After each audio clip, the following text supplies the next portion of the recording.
Hello po sa inyong lahat mga ka-crypto. Ako po si Pinoy Crypto Trader at sa video na ito ay atin mong pag-uusapan ang tungkol dito kay XRP. Kung saan ang sabi rito ay analyst predicts XRP pump to Fibonacci 1.618 at $27 citing historical performance. Kaya ayan, meron pong isang kilalang analyst ang naglabas ng kanyang prediction dito kay XRP na itong si XRP ay maaring mag-pump or umangat ito sa Fibonacci level na nasa 1.618 at yan yung Fibonacci level po na yan ay nasa presyong $27 at ang kanyang basihan po rito ay ang nakalipas na performance ni XRP.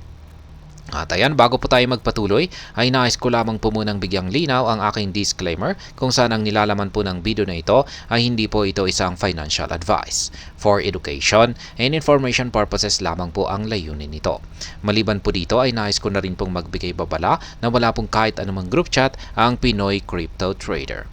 At ayan, based on historical data, market analyst Egrag believes XRP has the potential to rally to $27, which aligns with Fibonacci 1.618 on the weekly time frame. Ayan.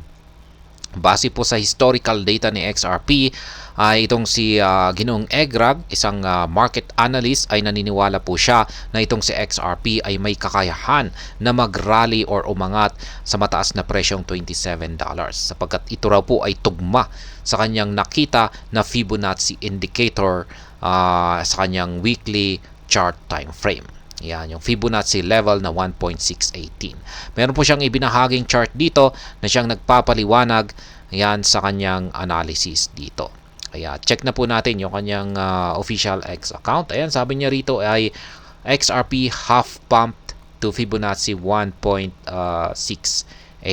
Ayan, yung nandito po, yan po yung linya na ito ay ito po yung Fibonacci level na 1.618. At yan po ay ayan, katapat niya yung presyo na 27.0255.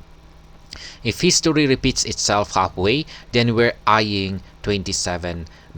XRP, stay steady, our time is coming. Ayan.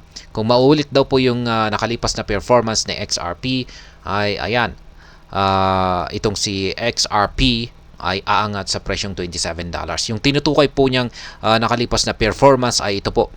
Ayan, mapapansin natin dito na meron tayong isang triangle pattern dito sa ating bandang kaliwa. At nung nakaranas po siya ng breakout sa upper portion nito ay umangat po siya.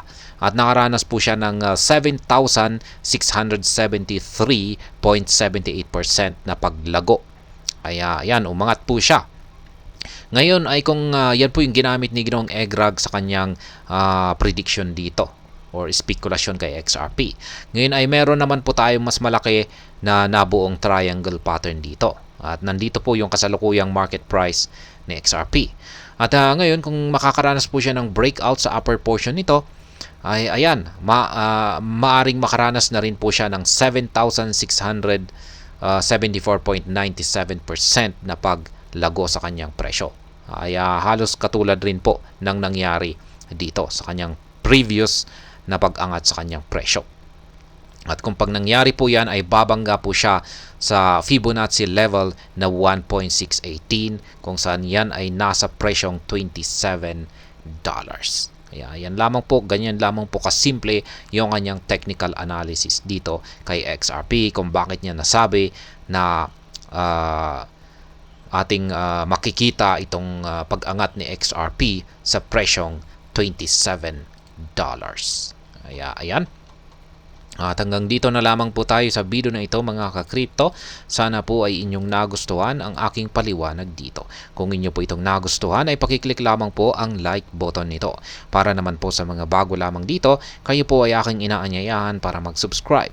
Pakiclick na rin po ang bell icon nito dahil ito po ang siya magsisilbing notification nito sa mga bago kong videos na akin pong ina-upload sa aking YouTube channel na ito. Marami pong salamat sa panonood. Ingat po tayo lagi at God bless po sa ating lahat.